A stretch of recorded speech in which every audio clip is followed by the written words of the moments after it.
आज का वचन, पहला पाठ प्रवक्ता ग्रंथ अध्याय 44 पद संख्या 1, 10 से 15। हम पीढ़ियों के क्रमानुसार अपने लब्ध प्रतिष्ठ पूर्वजों का गुणगान करें। लोगों के उपकार नहीं भुलाए गए हैं, उनके नाम यहाँ दिए जाएंगे। उन्होंने जो संपत्ति छोड़ी है वो उनके वंशजों में निहित है।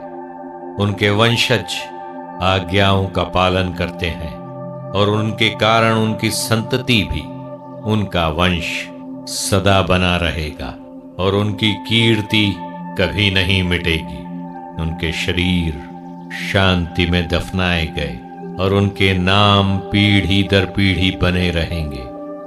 लोग उनकी प्रज्ञा की प्रशंसा करेंगे, सभाओं में उनका गुणगान किया जाएगा। यह प्रभु की वाणी है।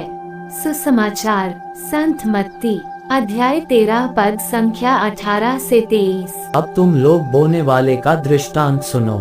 यदि कोई राज्य का वचन सुनता है लेकिन समझता नहीं, तब उसके मन में जो बोया गया है उसे शैतान आकर ले जाता है। ये वह है जो रास्ते के किनारे बोया गया है, जो पथरीली भूमि में बोया गया है। ये वह है जो वचन सुनते ही प्रसन्नता से ग्रहण करता है, परंतु उसमें जड़ नहीं है और वह थोड़े ही दिन दृढ़ रहता है। वचन के कारण संकट या अत्याचार आ पड़ने पर वह तुरंत विचलित हो जाता है। जो कांटों में बोया गया है, ये वह है जो वचन सुनता है, परंतु संसार की चिंता और धन का मोह वचन को दबा देता है और वह फल नहीं लाता। जो अच्छी भूमि में बोया गया है, ये वह है जो वचन सुनता और समझता है और फल लाता है, कोई 100 गुना, कोई 60 गुना और कोई 30 गुना। यह प्रभु का पवित्र सुसमाचार है। आमीन। आज का चिंतन, विश्वसनीयता किसी असाधारण कार्यों की सफलता नहीं, वरन दैनिक जीवन की घटने वाली छोटी घटना है। हमारा जीवन वह नहीं है जो आने वाला है, बल्कि प्रत्येक दिन की घटने वाली परिस्थिति है जहां हम अपने कर्तव्यों को निष्ठापूर्वक अंजाम देते हैं। आज हम माता मरियम के माता पिता संत अन्ना और जोवाकिम अर्थात यीशु के नाना नानी का पर्व मनाते हैं। साथ ही साथ हम हमारे बुजुर्ग पूर्वजों का भी पर्व मनाते हैं। संत अन्ना और जोवाकिम के बारे में हमें बहुत ही कम ज्ञान है, पर कहा जा सकता है कि माता मरियम की शिक्षा और उनकी विश्वसनीयता में उनकी अहम भूमिका थी।